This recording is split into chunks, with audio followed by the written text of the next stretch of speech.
In order to build muscle, you need to eat, but eating enough consistently can be really hard. When I bulked to the heaviest I've ever been, 193 pounds in 2019, I was eating 4,500 calories per day, but I was making some major mistakes that got in my way of continuing.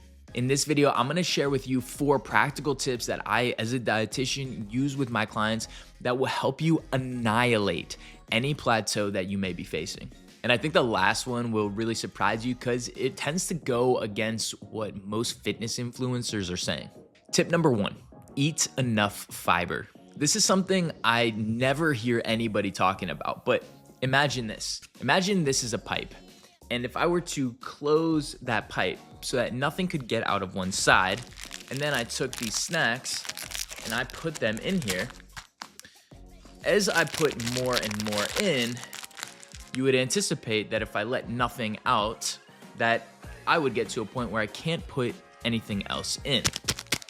But if I were to allow the things that were in this pipe to come out, then I would realistically be able to put more in. And this is exactly how your intestines function. The only difference that your intestines are 20 to 25 feet long and not a toilet paper holder. And in order to let things out the other side, you have to have high quality and quantity bowel movements. Let me put it this way.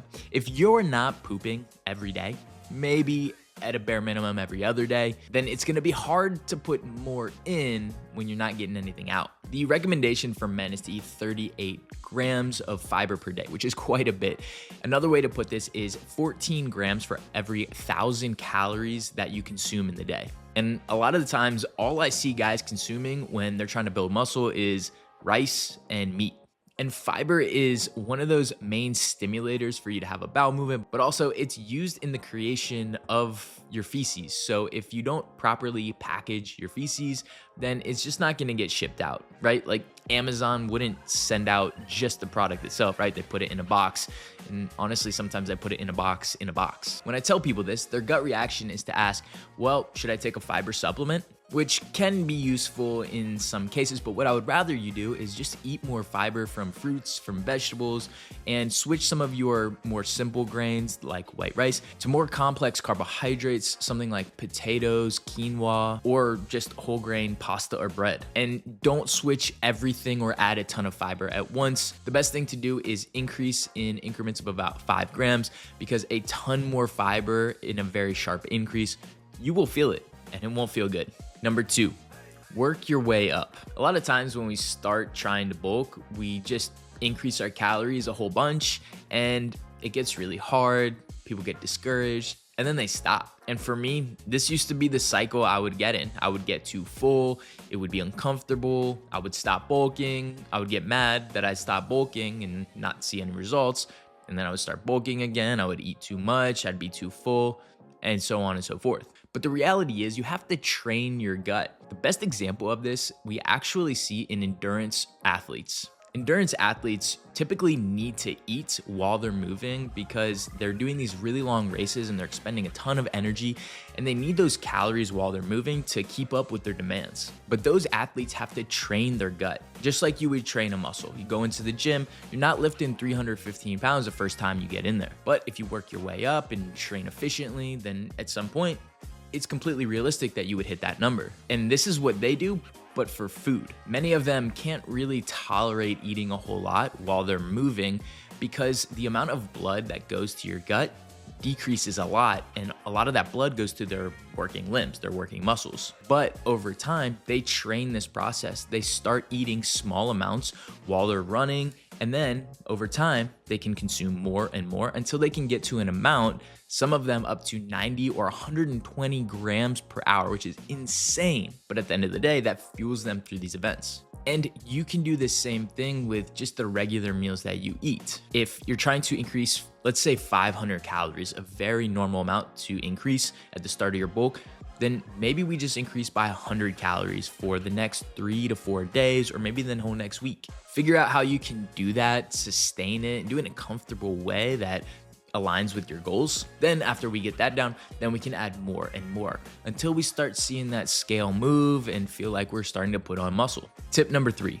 Liquid calories. This is the most common tip. You're gonna see this one everywhere, but that's because it works. Liquids actually digest faster, and because of that, they might make you feel really full for a short period of time, but you can typically eat again soon after consuming a bunch of liquid calories. Use this to your advantage. Drink things like milk or protein shakes, or make those things into smoothies that also have a lot of fiber from the first tip, or add something like tart cherry juice. I like drinking tart cherry juice not only because it adds some calories to my day, I mix it with my creatine so my creatine doesn't taste like butt cheeks. And tart cherry juice has a ton of antioxidants that will help reduce inflammation, and actually has some natural melatonin, which helps you sleep even better. Trust me, if you haven't tried tart cherry juice, even if it's not for bulking, try it. Which leads me to the most surprising tip that I'm gonna give you, and that's do more cardio. I say this because I love you guys and I made this mistake forever, but we avoid cardio like it's the freaking plague.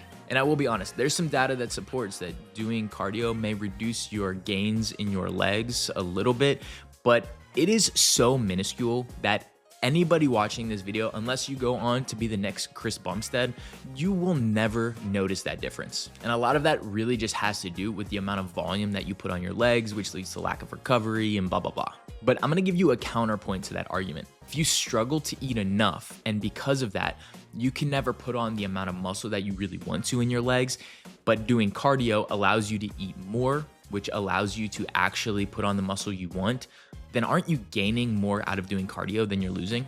And look, I found this out accidentally. About 6 months ago, I started running a lot more, but I also wanted to maintain my strength. So I started doing a strength program as I started this running program. About 2 months in, I was convinced I was losing leg muscle like no other because of the amount of running I was doing. But then I used an in-body machine and found out that I had gained over 2 pounds of muscle just by doing this strength program and running concurrently. So I'm not gonna admit that I'm some wizard of special tactics. I'm just saying that this works because I've done it. And that's for 2 main reasons. Number 1, doing cardio stimulates your appetite. It makes you hungrier and thirstier. And if you use that stimulated thirst to your advantage and drink some liquid calories, then at the end of the day, it's very easy to replace the calories that you lost doing that cardio. And number 2, a lot of types of cardio, especially something like running, is actually really good for your digestion. Think about it. Not only are you standing up, in which gravity is helping things move through your intestines,